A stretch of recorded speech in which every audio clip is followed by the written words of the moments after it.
El dólar recupera fuerzas en el mercado informal, a la vez que muchos cubanos se preguntan por qué no dolarizar la economía de una buena vez. Hoy lo analizamos. Esto es Las Razones del Dólar.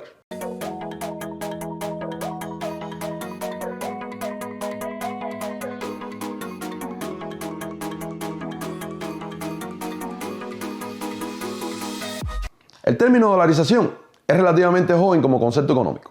A pesar de estar estrechamente asociado al dólar, se conoce como el proceso de sustitución de una moneda local por una moneda extranjera para su curso legal en todas sus funciones. Esa moneda puede adoptarse como moneda exclusiva, como es el caso de Ecuador, o moneda predominante, como es el caso de El Salvador. Además, los países mencionados, existen otros 5 países que también usan el dólar como moneda de curso legal. Otro caso es el euro, el cual ha sido adoptado por varios países no miembros de la Comunidad Europea, especialmente los microestados, el Vaticano, Mónaco, Andorra y San Marino. Si bien la dolarización le brinda a esos países confianza al usar una moneda fuerte y obviamente mucho más estable, esto se hace a expensas del señoreaje que hay que pagarle al país emisor de la moneda. En este video nos vamos a enfocar en 3 casos específicos que se acercan en gran medida a la realidad cubana. Estos son los casos de Ecuador, El Salvador y por último Venezuela, que a pesar de no ser reconocido oficialmente, los especialistas la consideran una dolarización de facto. Quizás te hayas percatado de que en las últimas 2 semanas no publicamos ningún video, ya que estuve seriamente afectado de la voz. Debido a eso, perdimos el alcance que ya habíamos logrado. Por favor, comenta, dale me gusta y compártelo si te parece interesante. Y si no, al menos déjanos saber por qué en los comentarios. Tu interacción es gratis y nos ayuda a crecer y a mejorar. Ahora sí, volvamos al tema. El presidente Jamil Mahuad de Ecuador adoptó el 9 de enero del año 2000 la dolarización. El dólar se convirtió en la moneda exclusiva de curso legal. La medida llegó como respuesta a un proceso inflacionario en crecimiento por varias décadas, agudizado por la crisis económica y el impacto de catástrofes naturales. La dolarización le permitió a Ecuador terminar con la hiperinflación que sufría el país de 91% en el año 2000, imponer una fuerte disciplina al gobierno al no permitir devaluación de la moneda, estabilidad económica, inversión con menor riesgo cambiario y la imposibilidad de imprimir moneda, lo cual promueve la confianza en una moneda fuerte. Los principales elementos de cambio en el país tras la adopción de la dolarización han sido las decisiones del gobierno sobre el presupuesto general del Estado, los impuestos, gastos de inversión pública, subsidios, entre otros.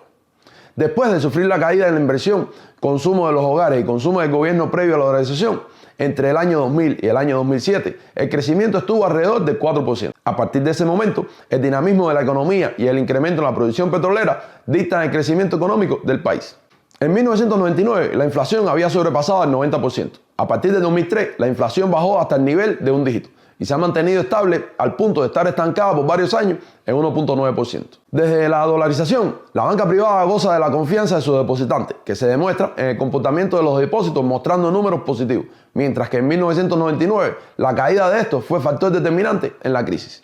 Aunque quizás no hubiera sido posible sin la intervención del Fondo Monetario Internacional, la dolarización trajo a Ecuador estabilidad económica y preservó el poder adquisitivo. Los ecuatorianos gozan del salario mínimo más alto de América Latina y la dolarización cuenta con la aprobación de más del 88% de los ecuatorianos.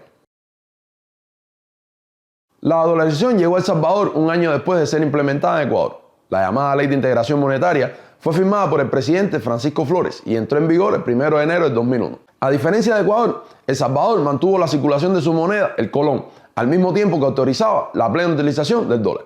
Un aspecto interesante en este proceso en El Salvador, según explica el economista norteamericano Steve Hanke, es que la propia ley de integración monetaria no contempló la exclusividad del dólar, sino que permitía el uso de cualquier moneda extranjera de circulación, creando competitividad en el mercado. Poco tiempo después, el dólar terminó imponiéndose incluso sobre el propio colón salvadoreño. En el caso de El Salvador, la dolarización no llegó para solucionar ninguna crisis, sino con el objetivo de volver al país más atractivo para inversionistas, aunque algunos plantean que estuvo relacionado al Tratado de Libre Comercio que se firmaría más tarde. La mayoría de los especialistas coinciden en que el gobierno de Flores estaba enfocado en crear condiciones que facilitaran la integración comercial internacional. Los criterios están divididos. Unos especialistas plantean que la medida ha cumplido su objetivo, ya que se logró la estabilidad económica gracias a la estabilidad de los precios y las bajas tasas de intereses.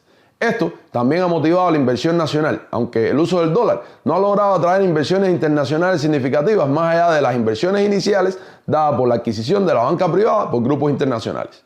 Del otro lado están los que plantean que la dolarización estancó la producción nacional, haciendo al país dependiente de las importaciones financiadas principalmente con los dólares de la remesa. Otro aspecto negativo está relacionado a la imposibilidad del gobierno de maniobrar ante situaciones de crisis, ya que no tiene recursos de imprimir dinero. Aunque, si analizamos la historia de corrupción y toma de medidas monetarias desastrosas por los gobiernos del área, quizás ceder el control de la política monetaria, lejos de perjudicar, mantiene a los gobiernos sin esa tentación. Al día de hoy, eliminar la dolarización no parece una opción. El principal recurso salvadoreño sigue siendo la exportación de su fuerza laboral, fundamentalmente jóvenes migrantes. Los ingresos por concepto de remesa significan alrededor del 20% del PIB, en su gran mayoría proveniente de Estados Unidos. El crecimiento económico, por su parte, se ha mantenido por encima del 2%. Ya que esta medida no respondió a una crisis, 21 años después nadie puede decir a ciencia cierta qué hubiera pasado si no se hubiera dolarizado la economía. Aunque tampoco se le debe achacar todos los males a este proceso, ya que de por sí solo no puede resolver cuestiones como el déficit presupuestario y la deuda.